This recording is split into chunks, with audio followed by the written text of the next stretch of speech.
The community called itself Silver Pines Estates, a manicured maze of identical homes wrapped in white fences and fake charm. The entrance sign bragged about luxury living, private security, zero tolerance. What it really meant was bored, retirees, overpaid guards, and an HOA board drunk on imaginary power. I owned a house there, but I didn't live like most of them. I was quiet, paid my dues early, didn't attend HOA meetings, didn't argue about mailbox colors or lawn height. That alone made me suspicious to them. My daughter, Emily, had just flown in from Virginia for a short visit. To the neighbors, she looked like any other woman in her late 20s, jeans hoodie, baseball cap, gym bag slung over her shoulder. What they didn't know was that Emily was FBI Tactical Operations Group, trained for high-risk arrests, counter-terror, and hostage response, and she didn't announce herself, ever. That morning, she went for a jog through the private walking trail that looped behind the community. It technically cut across HOA security property, though legally it sat on an easement tied to the county. HOAs love to forget that part. At 7:12 a.m., I was making coffee when my phone buzzed. Emily. Dad, HOA security stopped me. There, being weird. That was it. No panic. No drama. Which worried me. Before I could reply, another message came through. Emily. One of them just unholstered. My hand froze around the mug. I dropped everything and ran outside, across the cul-de-sac. I could already see the security SUV blocking the trail exit. 2 guards stood in front of IT black uniforms, cheap body armor, sunglasses, trying too hard to look official. One of them had his hand on his sidearm. The other was yelling, "MAAM, step back and put the bag down." Emily stood still, calm, hands relaxed but visible. Her posture screamed, training balanced stance, weight centered, eyes tracking both men without obvious movement. She wasn't scared. She was assessing.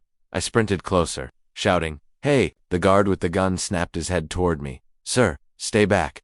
This is a security matter." "What security matter?" I yelled. "She's my daughter." That individual was trespassing on HOA property, the yelling guard barked. "Refused to provide ID." Emily spoke evenly. "I'm not required to provide ID to private security. I'm on a public easement." That's when the armed guard drew fully gun out, finger too close to the trigger. Every instinct in my body went cold. I shouted again, "Put the gun down." The guard ignored me. "Ma'am," he said, voice shaking, despite the tough guy tone. "Last warning, identify yourself." Emily took a slow breath. I recognized it, controlled breathing used before breaching a door. She didn't reach for anything. She didn't raise her voice. She said, "Yo, escalating this illegally. I suggest you step back." That was all it took for the second guard to lose his temper. "She's threatening us," he shouted. I knew it, probably casing houses. The gun lifted higher. Residents had started coming out of their homes. Phones were up. Whispers spread like wildfire. HOA security confronting a suspect. They loved this kind of drama. What they didn't love was me stepping directly between the guard and my daughter. "If you point that weapon again," I said, voice low and steady, "you'll regret it for the rest of your life." The guard sneered. "You threatening a licensed officer?" "You're not an officer," I snapped. "You're a rent-a-cop with a badge you bought online." That's when Emily spoke again. "Dad," she said calmly, "step aside." I hesitated. She continued, louder now, clear enough for phones to record. "You are both violating federal law. You have no authority to detain me. Reholster your weapon immediately." The armed guard laughed. "Federal law. This is private property." Emily reached slowly, not into her bag, but inside her. "HOODIE." The guard screamed, "Don't move." I felt my heart slam into my throat, but Emily's hand came out holding a red leather credential wallet, still closed. She stopped, held it at chest level, and said words that would shatter the entire neighborhood within minutes. "My name is Special Agent Emily Carter, Tactical Operations Group, Federal Bureau of Investigation." Silence. The wind rustled the trees. Someone dropped a phone. The armed guard didn't lower his weapon. He froze, and that was his biggest mistake, because the second her credentials opened clear as day, gold seal catching the sun, voice hardened into something I'd only heard once before. "You just pulled a firearm on a federal agent." She said, "Do you have any idea what you've done?" The guard's face drained of color. The HOA president's door down the street burst open, and somewhere in the distance, sirens began to wail. The first patrol car rolled in less than 4 minutes after the sirens started. That alone should have told the HOA. This wasn't normal. Our town didn't respond that fast unless something had gone very wrong. 2 cruisers skidded to a stop near the trail entrance. Officers stepped out cautiously, hands hovering near their holsters, not aimed, but ready. They took in the scene instantly. One private security guard with his gun still out, a woman standing calmly with credentials visible, and about a dozen residents filming from their driveways. A senior officer raised his voice. "Security. Weapon down." Now the guard hesitated. Pride, fear, ego, all fighting for control. Emily didn't move. She didn't flinch. She didn't repeat herself. The officer barked again, louder. I said, weapon down.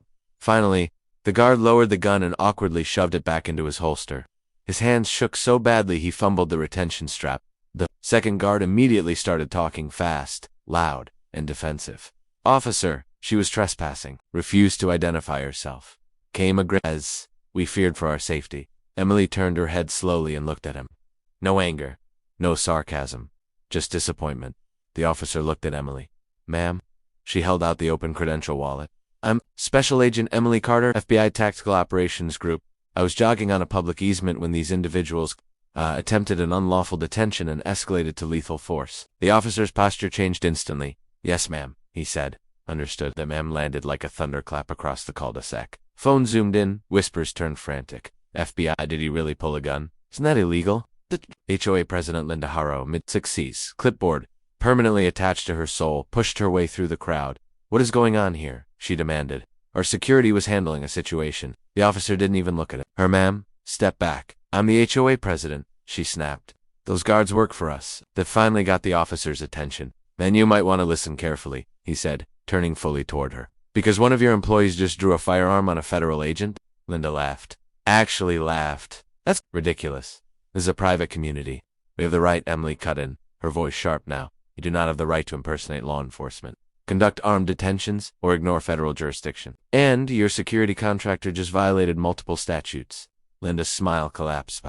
That's not true, she said weakly. Our legal team, a third siren wailed closer, then a fourth. Black SUVs rolled in next and, marked tinted, unmistakably federal, if you knew what to look for. Doors opened in near-perfect synchronization. Men and women stepped out wearing plain clothes, earpieces, and expressions that said, this day just got expensive for someone. One of them walked straight to Emily.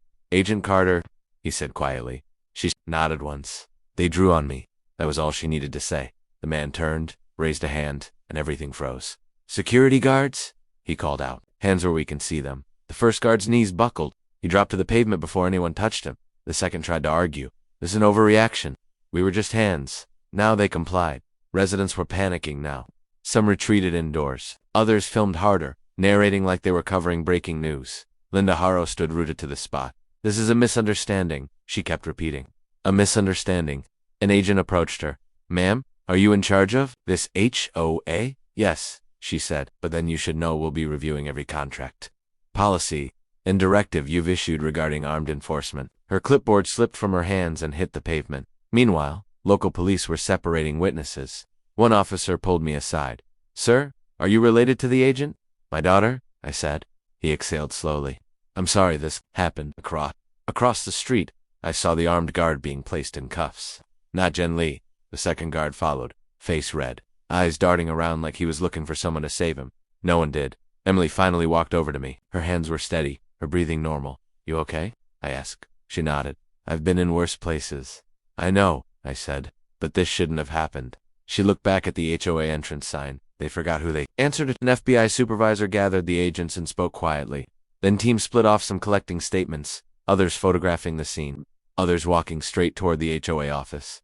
Linda watched them go like someone watching their house catch fire. What are they doing? She asked no one in particular. An agent answered anyway. Securing records, emails, surveillance footage, everything. Her face went pale.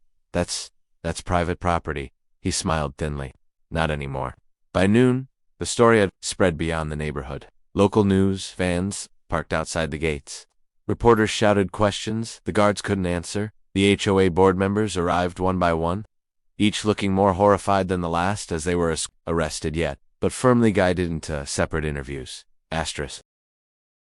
And then came the call that changed everything. One agent approached Emily again. Tactical Ops wants a formal report, he said, and DOJ is looping in civil rights. Emily raised an eyebrow. Civil rights? He nodded. Apparently this isn't the first complaint against Silver Pine security. Yours just made it impossible to ignore. I looked around at the perfectly manicured lawns, the silent houses, the HOA sign that suddenly looked very small. This wasn't just about a gun anymore. This was about a pattern, and Silver Pine's estates was about to learn what happens when patterns reach the federal level. By the next morning, Silver Pine's estates looked nothing like the postcard-perfect community it pretended to be. Black SUVs lined the streets. Agents moved in pairs, knocking on doors with calm professionalism that somehow felt more intimidating than flashing lights. The HOA office was sealed off with yellow tape, its glass doors dark, blinds drawn like a crime scene trying to hide its shame, because that's exactly what it was. Emily had spent the night giving her statement twice, once to her own chain of command, once to internal affairs. Both times, the questions were methodical, precise, and deeply unsettling for anyone on the other side of the investigation. Had the guards identified themselves clearly? Yes. Did they attempt verbal de-escalation? No. Was a firearm drawn before any crime was observed? Yes. Every answer tightened the noose. By 9 a.m., DOJ civil rights attorneys joined the case. That detail didn't stay quiet for long. Once residents heard civil rights fear spread faster than gossip ever had, doors opened, people talked. The first was an elderly man named Robert who lived near the trail. They stopped me twice last year, he said, voice trembling. Asked where I was going? Made me empty my pockets. Said it was community safety. Then a young couple. They followed my husband to our house, the wife said.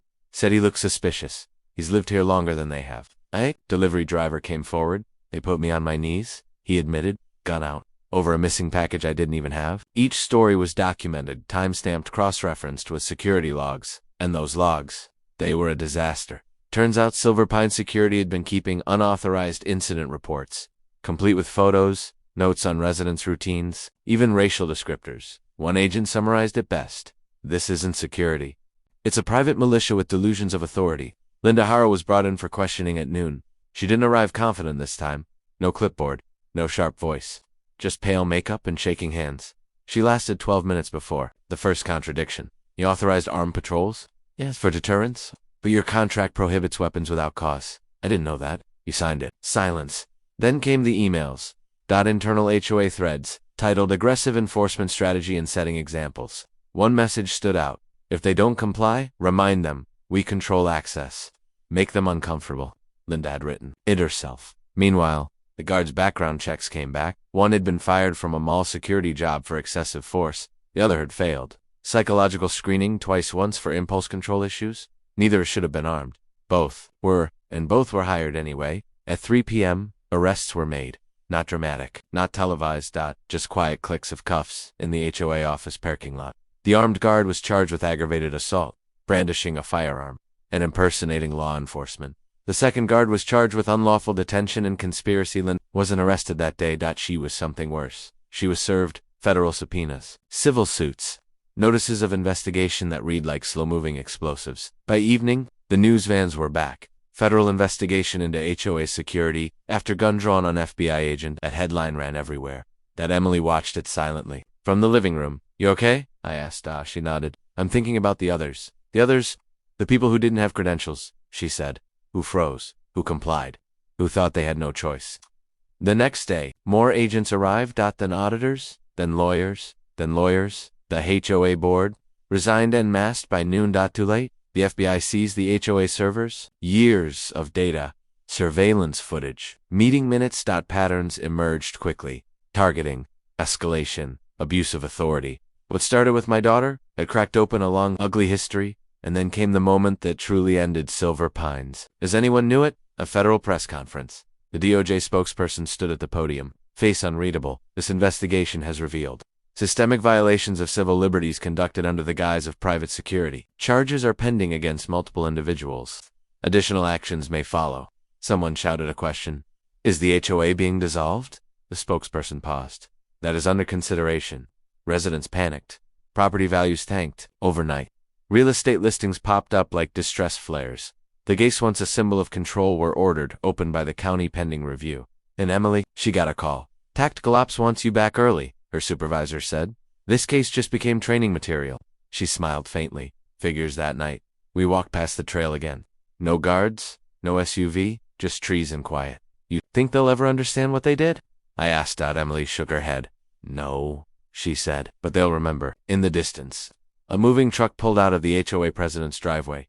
Silver Pines Estates was still standing, but it was already over. 3 months later, Silver Pines Estates didn't look gated anymore. The guardhouse sat empty.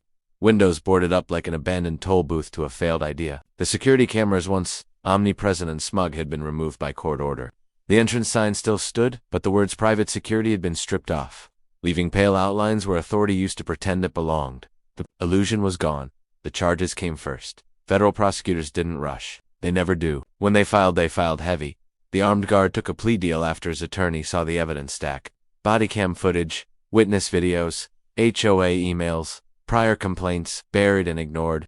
He pled guilty to aggravated assault with a firearm and civil rights violations. His certification was permanently revoked. Prison time was guaranteed length pending sentencing. The second guard went to trial. He lost. The jury didn't deliberate long. Unlawful detention, conspiracy, false imprisonment, guilty on all counts. Then came Linda Harrow. She lasted longer than anyone expected, clinging to technicalities and excuses, blaming contractors, claiming ignorance. That strategy collapsed the moment the DOJ introduced her own emails, meeting transcripts, and budget approvals authorizing enhanced enforcement. The words willful negligence appeared in the indictment. She wasn't arrested in handcuffs on the evening news. She was charged quietly, methodically, and completely. Federal civil rights violations, conspiracy to deprive lawful movement, abuse of delegated authority. Her attorney called it a misunderstanding. The judge called it a pattern. Linda took a plea deal to no jail but fines so massive they erased her retirement overnight. She sold her house within a week of sentencing, moved out of state, never spoke publicly again. The HOA itself didn't survive. Civil lawsuits stacked up faster than the board could resign. Residents sued for intimidation. Former delivery drivers sued for unlawful detention. A disabled veteran sued for being forced to the ground at gunpoint during a random check. The HOA's insurance provider pulled coverage. Then the bank froze accounts. Then the county stepped in. Silver Pines Estates was placed under receivership, the legal equivalent of saying, "You can't be trusted to govern yourselves." By summer, the HOA was dissolved. No board, no dues, no private rules pretending to outrank the law. Just homes, just people, just quiet Emily. Returned to Virginia before the final court dates. Tactical ops doesn't pause for suburban drama, but the case followed her anyway, used in training modules, briefings, internal reviews. What went wrong? Instructors would ask. The answer was always the same. They forgot who they were. On her last night before leaving, we walked the neighborhood one final time. No one stared anymore. No phones came out. No whispers followed. Some neighbors nodded. A few said thank you. One older woman stopped Emily near the trail. "They did that to my grandson once," she said softly. I didn't know who to tell. Emily listened, didn't interrupt. "I'm glad it was you," the woman finished. "Someone who didn't scare easy." Emily smiled, and not proudly. Not bitterly, just tired. When the moving trucks finally cleared out and the news cycle moved on, Silver Pines became a cautionary tale. Lawyers cited it, counties referenced it, HOAs quietly rewrote their rules, hoping no one would look too closely at what they'd been doing before. And me, I stayed. Not because I loved the place, but because someone had to remember what it was like before the gates came down. Sometimes, in the early morning, I still see joggers on the trail, unbothered, unchallenged, unafraid. Parents walking dogs, kids on bikes, delivery drivers moving freely, the way it was always supposed to be. Emily calls sometimes. "Any trouble?" she asks. "None," I tell her. They learned. She laughs softly. Good. The funny thing is, no one ever apologized. Not officially, but they didn't need to, because fear changed sides, and power. Power remembered its limits. All because one HOA security guard pulled a gun on the wrong woman.